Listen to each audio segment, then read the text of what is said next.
ආයුබෝවන් හිතවතුනි අද අපි කතා කරන්න ඉතාමත්ම කනගාටුදායක අවස්ථාවක අපේ රටේ කොළඹ නුවර පාරේ වරකපොළ ප්‍රදේශයේදී බියසුණු බස් රථ අනතුරක් සිද්ධ වෙලා තියෙනවා.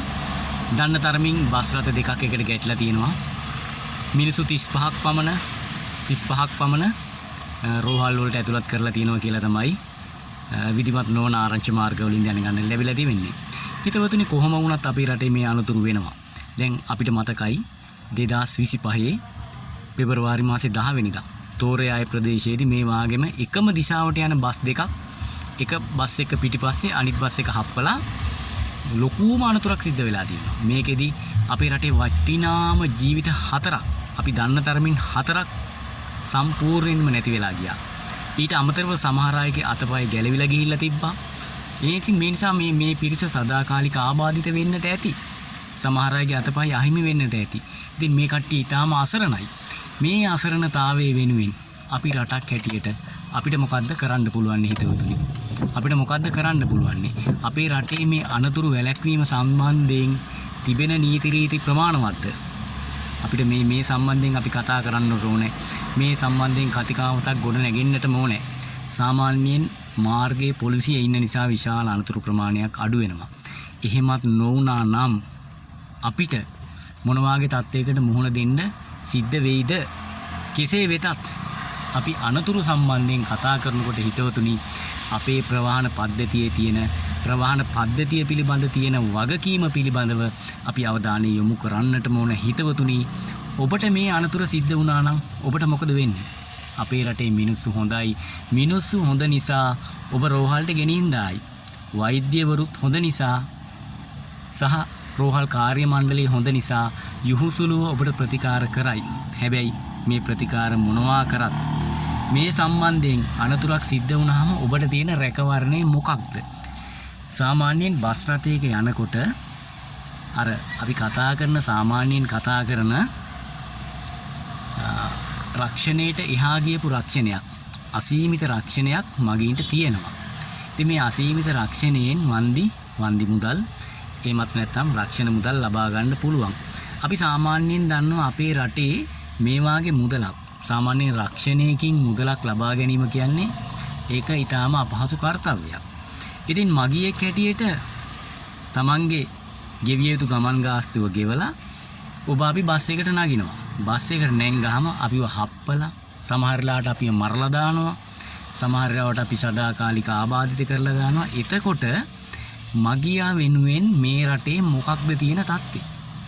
ඇත්තටම හිතවතුනි මගියා වෙනුවෙන් මගියා අනතුරකට ලක් වුණොත් ඒ වෙනුවෙන් මොකක්ද කරන්න පුළුවන් කියලා කියන්න තරම් අපේ රටේ තවම මා දන්නා තරමින් තවම ආයතන පද්ධතියක් ස්ථාපිත වෙලා නැහැ හිතවතුනි. ඉතින් මේ වාගේ තත්ත්වයක් යටතේ අපි මේව හදා ගන්නට ඕනේ. දැන් අපි රටක් හැටියට ඉදිරියට යනකොට ආර්ථිකයක් හැටියට අපි දියුණු වෙනකොට ප්‍රවාහන පද්ධතිය තමයි මූලික දේ වෙන්නේ. අපි සාමාන්‍යයෙන් කියනවා හුඟක් රටවල ට්‍රාන්ස්පෝර්ට් ඔරියන්ටඩ් ඩෙවලොප්මන්ට් කියලා සංකල්පයක් තියෙනවා. ඉතින් ප්‍රවාහන පද්ධතිය හරහා තමයි අනිත් සියල්ල ස්ථාපිත වෙන්නේ. ප්‍රවාහන පද්ධතිය මූලික කරගෙන තමයි අනිත් සංවර්ධන කටයුතු සිදු වෙන්නේ. ඒ කොහොම වුණත් හිතවතුනි අපේ රටේ බස් රථයට ගොඩ වෙන මගියා නම් අන්ත අසරණයි හිතවතුනි. උදේ පාන්දර විශ්වවිද්‍යාලයට යන්න තමන්ගේ දුව පුතා බස් එකට ගොඩ කරලා ඇවිදිලා නිවි සැනසille ඉන්න බෑ හිතවතුනි දෙමව්පියන්ට. බයයි. හවසට විශ්වවිද්‍යාලේ ඉඳලා වැඩපොලේ ඉඳලා කාර්යාලේ ඉඳලා තමන්ගේ පුතා එනකල් අම්මලාට තාත්තලාට ඉන්න බයයි හිතවතුනි. ඒ වගේම තමයි තමන්ගේ අම්මලා තාත්තලා බස් එකේ එනකොට ටිකක් හවස් වුණොත් ඔබේ කකුල් වෙවුලන්නේ නැද්ද? වෙවුලනවා. ඔබ අනිවාර්යෙන් බලනවා. මොකද බස් එකේ එනවා නම් මේ අනතුර තියෙනවා. අපේ රටේ ප්‍රවාහන පද්ධතියේ පොදු බස්වල මේ අනතුරු කරන සම්ප්‍රදාය ඒකාන්තයෙන්ම තියෙනවා කියලා පොඩි දරුවෙක් පවා දන්නවා හිතවතුනි. ඉතින් මේ වාගේ තත්වයක් තුල ඇයි අපේ රටේ මේ අනතුරක් වුණාම අනතුර වළක්වා ගැනීම එක පැත්තකින් කරන්න ඕනේ. හැබැයි අනතුරක් වුණාම මගියා වෙනුවෙන් කතා කරන්නේ කවුද? ඇත්තටම මගියා වෙනුවෙන් දෙයක් කරන්න පුළුවන් කාටද? මගියා ස්පිරිතාලේ ඉඳී එහෙම නැත්නම් හොඳ වෙයි සදාකාලික ආබාධිත වෙයි මේ සියල්ල ඔබට මට දරා ගන්නට සිද්ධ වෙනවා. ඉතින් හිතවතුනි අපි මෙහෙම කතා කරද්දී අපිට අනතුරක් වුණොත් අපි කාගෙන්ද මේ හවුහරණක් ඉල්ලන්නේ පිළිසරණක් ඉල්ලන්නේ කාගෙන්ද? ඒ නිසා තමයි අපි කියන්නේ හැම වෙලාවෙම බස් රථයක යන මගියා අසරණයි. මේ මගියාගේ අසරණතාවය වෙනුවෙන් කවුරුත් කතා කරන්නේ අපේ රටේ ප්‍රවාහන පද්ධතිය තුල ඉන්නවා ප්‍රවාහනයේ සම්බන්ධයෙන් විද්වතුන් ඉන්නවා. ඒ විද්වතුන් ප්‍රොපෝසල් යෝජනා ඉදිරිපත් කළ මේ ප්‍රවාහන පද්ධතිය ගොඩනගන්න සෑහෙන උත්සාහයක් පෙර කාලෙත් දැරුවා අදත් දරනවා. හැබැයි මේකෙදි තියෙන ප්‍රශ්නය තමයි අපේ රටේ ඇයි මේ මගියා අමතක කරන්නේ? ඇයි මේ මගියා අමතක කරන්නේ? ඉතින් මගියා අමතක කරලා හදන ප්‍රවාහන පද්ධතිය මොකක්ද? මගියාගේ ආරක්ෂාව නැතුව හදන ප්‍රවාහන පද්ධතිය මොකක්ද? ලොකු ප්‍රොපෝසල් එන්න පුළුවන් මිලියන ගණන් වල බිලියන ගණන් වල. හැබැයි මගියාගේ ආරක්ෂාව වෙනුවෙන් මිලියන ගණන් වල බිලියන ගණන් වල මේ රටේ ස්ථාපිත වුණ ප්‍රවාහන පද්ධතිය මොකක්ද? මේ රටේ ස්ථාපිත කරපු ප්‍රවාහන පද්ධතිය විතරක් නෙමෙයි මොකක්ද ව්‍යාපෘතිය? මගියා අඩුම තරමින් මේ රටේ මේ බස් සේවා සම්බන්ධයෙන් මගියාගේ තෘප්ති මට්ටම මොකක්ද?